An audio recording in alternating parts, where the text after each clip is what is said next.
This is the cornerstone episode of the podcast, and the fundamental underpinning of this episode is that while we meet on the level, we are not all operating at the same level. This becomes outrageously important when you consider the conversations you're having with the brethren in your lodge or the brethren online. You have knowledge that has been essentially grown based on your life experience. That development of knowledge, what you have right now represents the pinnacle of your experience. Knowing that other people have different experiences, they may know more than you. Ideally, you want that to be the case. They may know more than you in places where you think you're already good. They may know more than you in places where you have no knowledge. You may know more than someone else. As we communicate with each other, the levels of development that we interact at will almost never be the same. You will always be at some level of differential between yourself and the person you are speaking with. If you are in a higher order of magnitude or a higher order of development, for lack of a better way to say it, you have a responsibility to help elevate their level of development. And if you are a lower level of development than they are, you want to be able to identify that as quickly as possible and then try and learn as much as you can. This is how we essentially unlock the experience multiplier in the video game of life. We want to get to the next level faster. We want to become more capable and more agentic as individuals, more capable change agents.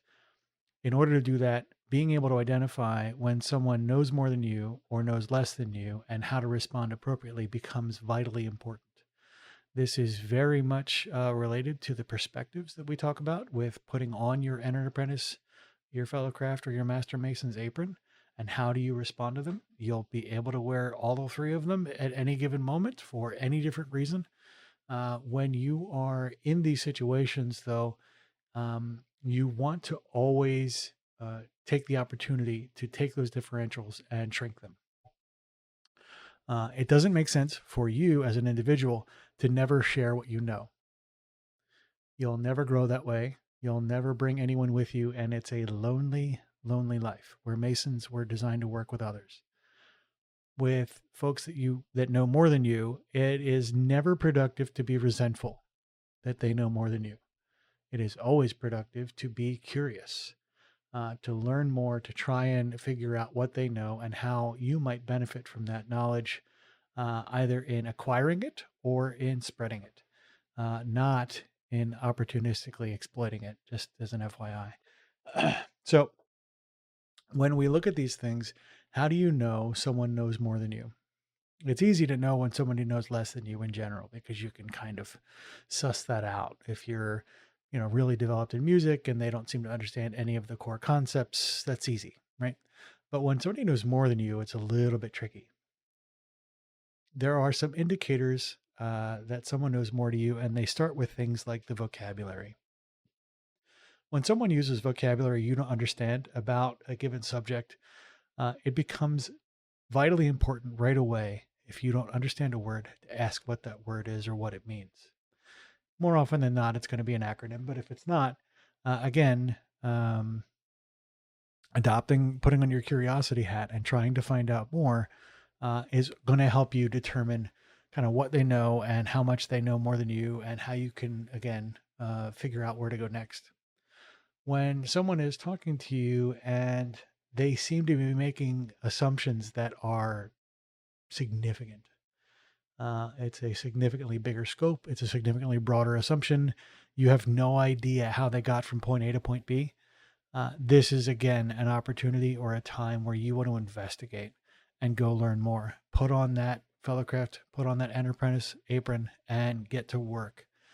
These interactions, and you can have these interactions with, again, folks online, folks in your lodge, folks in your family, folks in your life, all over the place.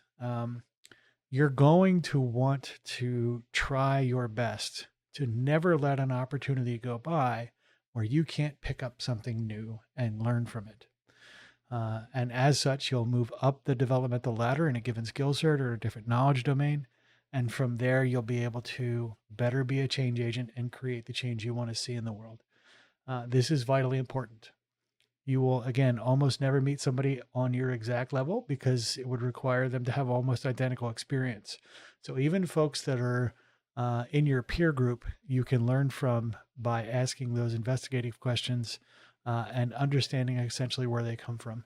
Absorb that context, drive that line of inquiry, and you'll find that your experience as a Mason starts to become much more enriched by the people around you. And you'll reduce the biases that you come to the table with, which again reduces your efficacy to create change in the world.